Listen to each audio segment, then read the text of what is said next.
Nokia 6600. ఈ ఫోన్లో camera, colour display, Bluetooth, audio player, video player మరియు వీడియో రికార్డింగ్ ఫెసిలిటీ ఉన్నాయి. ఈ ఫోన్ని డిస్మాంట్లింగ్ చేయుటకు ముందుగా ఫోన్ వెనక వైపు గల బ్యాటరీ కవర్ని తీయవలెను. బ్యాటరీ కవర్ని తీయుటకు కింద భాగంలో గల నాచ్ని నొక్కి కవర్ని కిందకి పుష్ చేయవలెను. బ్యాటరీ కవర్ని తీసిన తర్వాత బ్యాటరీని కింద నుండి లిఫ్ట్ చేయాలి. ఎందుకంటే పై భాగంలో బ్యాటరీ కనెక్టర్ ఉంటుంది. ఇది external memory card connector. Memory card insert చేసిన తర్వాత దానిని లాక్ చేయుటకు మెమరీ కార్డు కనెక్టర్ కింద భాగంలో గల స్లైడింగ్ లాక్ని కొంచెం కిందకి పుష్ చేయవలెను.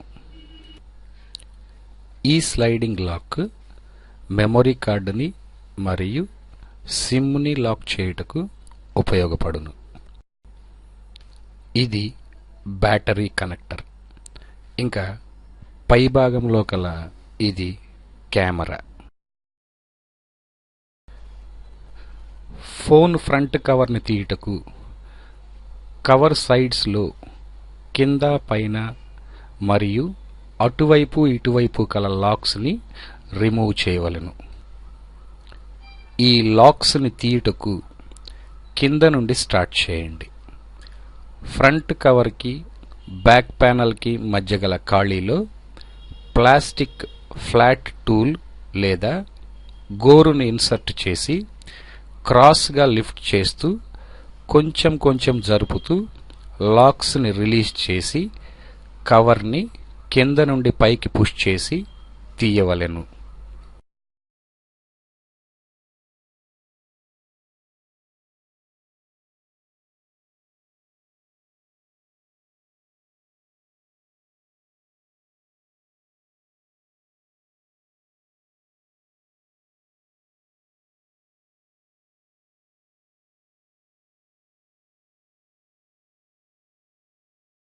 ఈ ఎల్సిడి సైడ్ కనిపించే 4 స్క్రూస్ని అన్స్క్రూ చేయండి.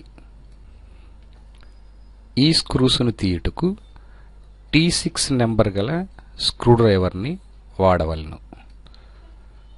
స్క్రూస్ని తీసిన తర్వాత కింద భాగంలో అటువైపు ఇటువైపు గల 2 లాక్స్ని తీయవలెను మరియు పై భాగంలో అటువైపు ఇటువైపు ఉన్న 2 లాక్స్ని కూడా తీయవలెను.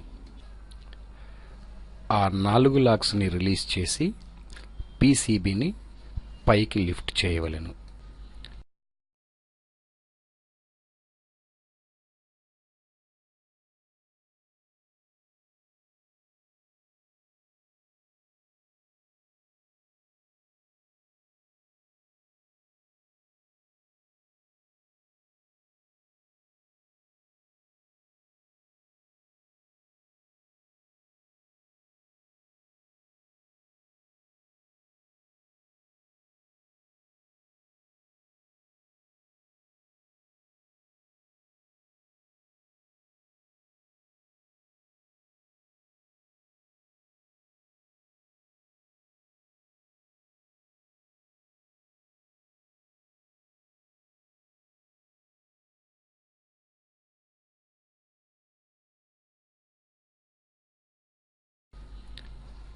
మెయిన్ పీసీబీకి ఎల్సిడి యూనిట్ ఒక కనెక్టర్తో అటాచ్ అయి ఉండును.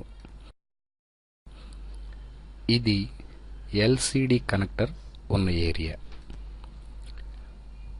ఫ్లాట్గా ఉండే టూలును తీసుకొని ఎల్సిడికి పీసీబీకి మధ్యలో కనెక్టర్ ఉండే ఏరియా గ్యాప్లో ఇన్సర్ట్ చేసి పైకి లిఫ్ట్ చేసి ఎల్సిడి యూనిట్ని పీసీబీ నుండి వేరు చేయవలెను. ఎల్సిడి యూనిట్ని తీయనప్పుడు కనెక్టర్ షోల్డరింగ్స్ ఊడిపోకుండా జాగ్రత్త వహించవలెను. పీసీబీపై ఇది ఎల్సిడి కనెక్టర్. ఇది ఎల్సిడి యూనిట్లో గల ఎల్సిడి కనెక్టర్. ఎల్సిడి యూనిట్ నుండి ఎల్సిడిని వేరు చేయుటకు ఎల్సిడి పై గల మెటల్ కేసింగ్ని తీయవలెను. ఈ మెటల్ కేసింగ్ తీయుటకు మెటల్ కేసింగ్ సైడ్స్లోను మరియు పై భాగంలో ఉన్న లాక్స్ని తీయవలెను.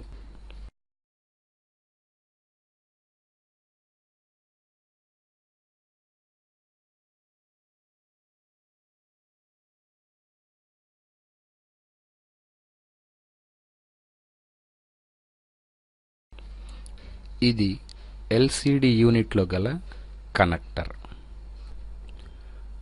నో డిస్ప్లే ప్రాబ్లం ఉన్నప్పుడు ఈ కనెక్టర్ని ప్రాపర్గా క్లీన్ చేసి డ్రై షోల్డరింగ్స్ ఉన్న ఎడల రీషోల్డరింగ్ చేయవలెను. మరియు పీసీబీపై ఉన్న ఎల్సిడి కనెక్టర్ని కూడా ప్రాపర్గా క్లీన్ చేసి డ్రై షోల్డరింగ్స్ ఉన్న ఎడల రీషోల్డరింగ్ చేయవలెను.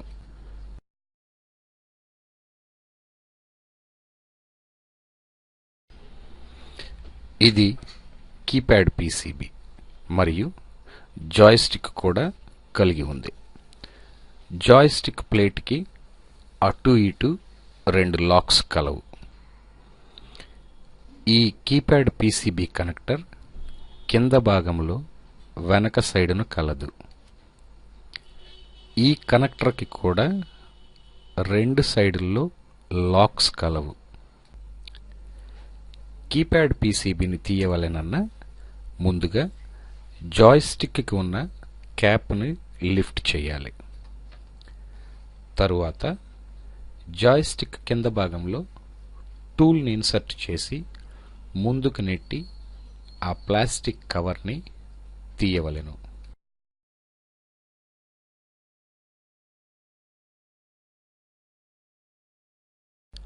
కీప్యాడ్ పీసీబీ వెనక గల కనెక్టర్ లాక్స్ని కూడా తీయండి.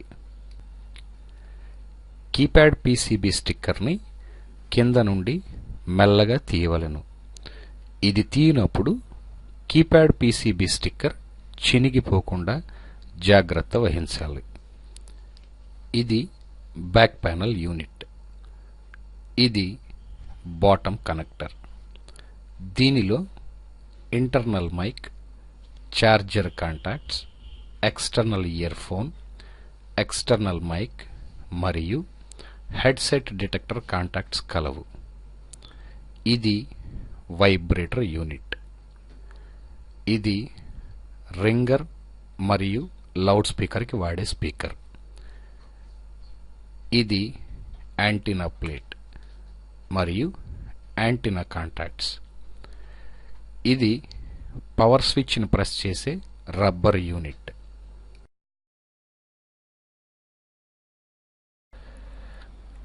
ఇవి పీసీబీ లాక్స్. ఇవి ప్రాపర్గా లాక్ అవ్వకపోతే signal up and down problem, ringer మరియు లౌడ్ స్పీకర్ పనిచేయకపోవడం జరుగును.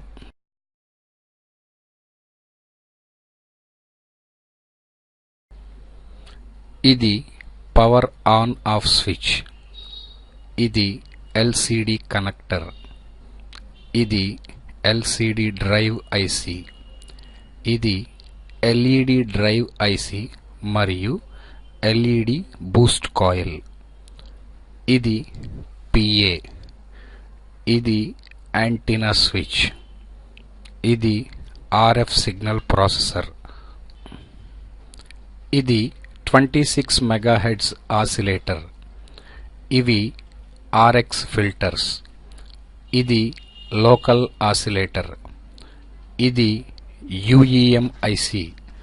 దీనిలో power IC, charge module, DSP మరియు యుఐ మాడ్యూల్ సెక్షన్స్ కలవు.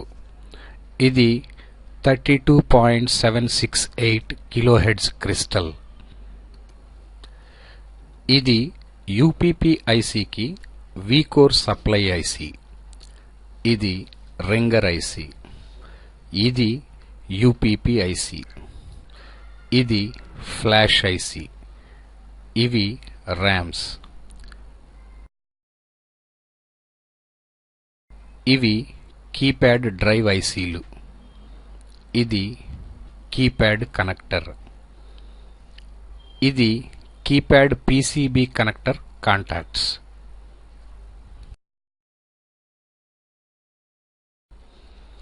ఇది మెయిన్ పీసీబీ వెనక వైపు పీసీబీ, దీనిలో ఇవి యాంటీనా కాంటాక్ట్స్, ఇది ఎక్స్టర్నల్ యాంటీనా, ఇవి రింగర్ కాంటాక్ట్స్, ఇది కెమెరా మాడ్యూల్, ఇది బ్యాటరీ కనెక్టర్, ఇది బ్లూటూత్ మాడ్యూల్, ఇది ఇన్ఫ్రారెడ్, ఇవి వైబ్రేటర్ కాంటాక్ట్స్, ఇది సిమ్ రీడర్, ఇవి సాఫ్ట్వేర్ కనెక్టర్ కాంటాక్ట్స్, ఇది మెమొరీ కార్డ్ కనెక్టర్, ఇది మెమొరీ కార్డ్ డ్రైవ్ ఐసీ, ఇది రియల్ టైమ్ క్లాక్ బ్యాటరీ, ఇవి బాటమ్ కనెక్టర్ కాంటాక్ట్స్. స్పీకర్ నుండి సౌండ్ వినపడకపోతే ఈ విధముగా చెక్ చేయండి. బ్యాక్ ప్యానల్లో పై భాగంలో ఉన్న ఇది ఇయర్ స్పీకర్. ఇవి పీసీబీపై స్పీకర్ కాంటాక్ట్ పాయింట్స్. మీటర్ని 200 ohms రేంజ్లో ఉంచి స్పీకర్ ఇంపిడెన్స్ని చెక్ చేయండి. ఇంపిడెన్స్ 30 ohmsకి దగ్గరగా చూపించిన స్పీకర్ ఓకే. వాల్యూ ఏమీ చూపించకపోతే స్పీకర్ని మార్చండి. తరువాత మీటర్ని 200 ohms రేంజ్లోనే ఉంచి పీసీబీపై స్పీకర్ కాంటాక్ట్స్ మధ్య షార్ట్ ఉన్నదేమో చూడండి. షార్ట్ ఉన్న ఎడల స్పీకర్ కాంటాక్ట్స్ కింద గల కెపాసిటర్లు లేక యూఈఎం ఐసి ఫాల్టీ, మరియు పీసీబీపై స్పీకర్ ఒక్కొక్క కాంటాక్ట్ నుండి గ్రౌండ్కి షార్ట్ సర్క్యూట్ ఉన్నదేమో చెక్ చేయండి.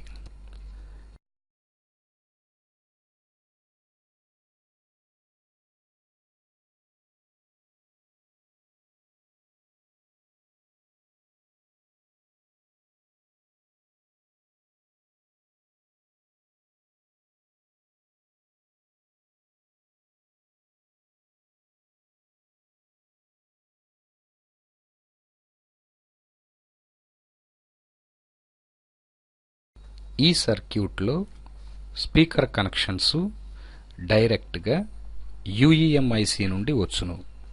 మధ్యలో ఏమీ కాంపోనెంట్స్ ఉండవు.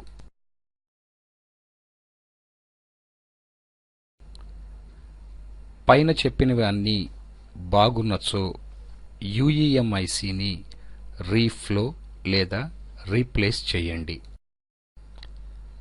మైక్ పనిచేయకపోతే బాటమ్ కనెక్టర్లో ఇది మైక్ మరియు పీసీబీపై ఇవి మైక్ కాంటాక్ట్ పాయింట్స్.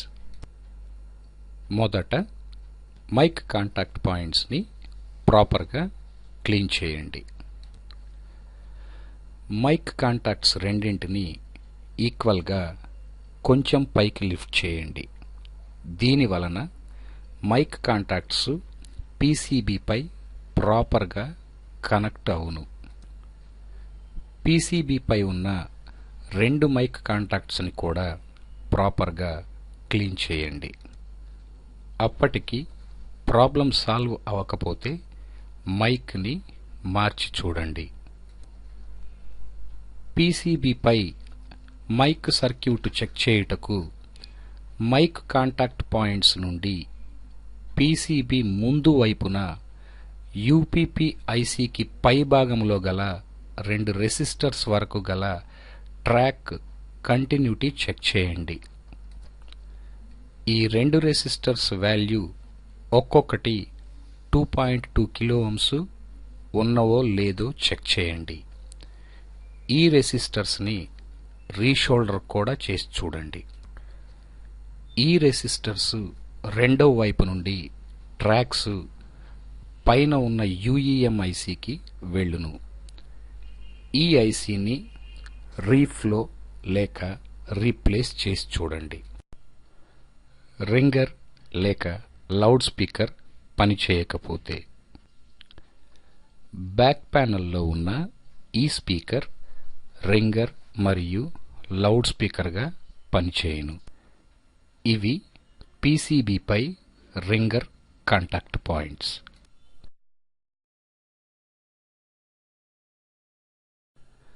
మీటర్ని 200 ఓమ్స్ రేంజ్లో ఉంచి రింగర్ ఇంపిడెన్స్ని చెక్ చేయండి.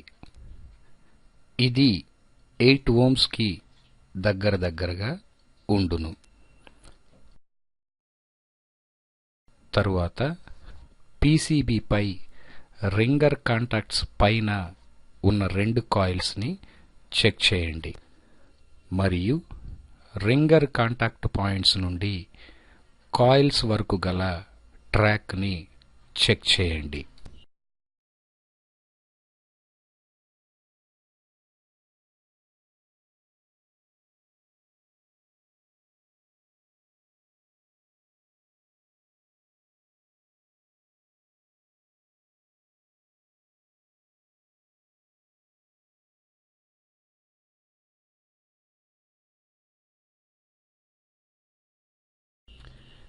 ఈ కాయిల్స్ రెండింటిని రీషోల్డర్ కూడా చేయండి. ఈ కాయిల్స్ నుండి కనెక్షన్లు పీసీబీ వెనక వైపున గల రింగర్ ఐసీకి ఉండును. మొదట ఈ రింగర్ ఐసీని రీఫ్లో చేసి చూడండి లేదా మార్చి చూడండి. నో డిస్ప్లే ప్రాబ్లం ఉన్నప్పుడు మొదట పీసీబీపై ఉన్న డిస్ప్లే కనెక్టర్ కాంటాక్ట్ పాయింట్స్ని క్లీన్ చేసి అవసరమైతే రీషోల్డరింగ్ చేయండి. కనెక్టర్ లోపల గల కాంటాక్ట్స్ని కూడా క్లీన్ చేయండి. డిస్ప్లే యూనిట్ కొత్తది ఉన్న ఎడల మార్చి చూడండి. అప్పటికి డిస్ప్లే రాని ఎడల డిస్ప్లే కనెక్టర్ కింద భాగంలో గల డిస్ప్లే ఐసీని రీఫ్లో చేయండి లేదా రీప్లేస్ చేసి చూడండి. డిస్ప్లే స్క్రీన్పై లైటింగ్ లేకుండా మ్యాటర్ డల్గా కనిపించినప్పుడు ఈ ప్రాబ్లం ఎల్సీడీలో గల ఎల్ఈడీస్ పనిచేయటలేదు అని అర్థము. ఇవి ఎల్సీడీ ఎల్ఈడీ బూస్ట్ కాయిల్ మరియు డ్రైవ్ ఐసీ. మొదట కాయిల్ కంటిన్యూటీ చెక్ చేయండి. తరువాత ఈ డయోడ్ని చెక్ చేయండి. ఈ డయోడు పైభాగము నుండి కాయిల్కి కంటిన్యూటీ ఉండవలెను మరియు డయోడు కింద నుండి ఎల్సీడీ కనెక్టర్లో 12వ పిన్నుకి కంటిన్యూటీ ఉండవలెను. ఎల్సీడీ కనెక్టర్లో ఆ 12వ పిన్నుని రీషోల్డర్ కూడా చేయండి. పైన చెప్పినవి అన్నీ బాగున్న ఎడల ఎల్ఈడి డ్రైవ్ ఐసీ 1851ని మార్చండి. కీప్యాడ్ మరియు జాయ్స్టిక్ ప్రాబ్లమ్స్ ఉన్నప్పుడు ఇది కీప్యాడ్ యూనిట్ మరియు ఇది జాయ్స్టిక్. కీప్యాడ్పై నంబర్లు పనిచేయనప్పుడు మొదట వాటి కాలమ్స్ మరియు రోస్ మధ్య సర్క్యూట్ డయాగ్రామ్ ప్రకారము కంటిన్యూటీ చెక్ చేయండి. వాటి ట్రాక్స్ ఆ పీసీబీ వెనక వైపున కల కనెక్టర్ కాంటాక్ట్స్ వరకు కంటిన్యూటీ చెక్ చేయండి. పీసీబీపై ఉన్న ఈ కనెక్టర్కి ఆ కీప్యాడ్ పీసీబీ కాంటాక్ట్స్ ప్రాపర్గా టచ్ అగుచున్నది లేనిది చెక్ చేయవలెను. పీసీబీపై ఉన్న ఈ కనెక్టర్ కాంటాక్ట్స్ని ప్రాపర్గా క్లీన్ చేసి రీషోల్డర్ కూడా చేయండి. ఈ రెండు కీప్యాడ్ డ్రైవ్ ఐసీలు. ప్రాబ్లం ఉన్న కీసు ఏ ఐసీకి కనెక్ట్ అయి ఉన్నవో సర్క్యూట్ డయాగ్రామ్ ప్రకారము చూసి ఆ ఐసీని మార్చిన కీప్యాడ్ ప్రాబ్లం సాల్వ్ అగును.